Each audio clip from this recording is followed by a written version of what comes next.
तिकडे नाशिक महानगरपालिकेप्रमाणे जिल्हा परिषद निवडणुकीसाठीही उत्साहात मतदानाला सुरुवात झाली आहे। 15 वर्षांपासून सत्तेत असलेल्या राष्ट्रवादी काँग्रेस आणि 40 राजकीय घराण्यांसाठी जिल्हा परिषदेची ही निवडणूक अत्यंत प्रतिष्ठेची बनली आहे।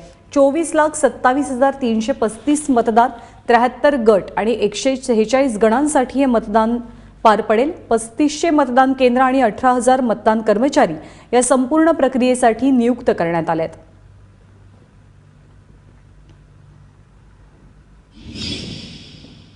महापालिकेप्रमाणेच नाशिक जिल्हा परिषदेच्या निवडणुकीलाही सकाळपासून उत्साहामध्ये सुरुवात झाली आहे। ग्रामीण भागातल्या अनेक मतदान केंद्रांवर आज सकाळपासून अशा पद्धतीची गर्दी पाहायला मिळते। संपूर्ण जिल्ह्यामध्ये जवळजवळ 24,27,000 मतदार जिल्हा परिषदेच्या गट आणि गणासाठी मतदान करणार आहेत। यासाठी 3,500 मतदान केंद्र जिल्ह्यामध्ये तयार करण्यात आले आहेत, ज्याच्यावर 18,000 मतदान कर्मचारी ही संपूर्ण निवडणूक प्रक्रिया जी आहे ती पार पाडताना आपल्याला पाहायला मिळतील। प्रत्येक मतदान केंद्रावर जवळजवळ 1200 ते 1400 मतदार जे आहेत ते असणार आहेत।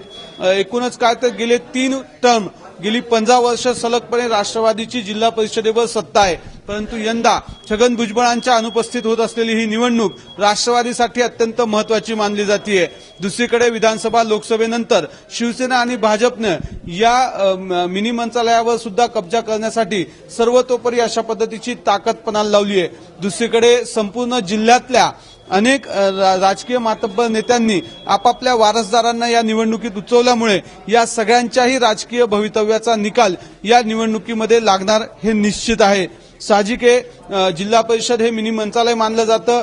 ग्रामीण राजकारणासाठी जिल्हा परिषदेच्या राजकारणातलं यश हे महत्वाचं मानलं जातं आणि त्याच्यामुळे या जिल्हा परिषदेच्या निकालाकडे संपूर्ण राज्याचं लक्ष असणार आहे।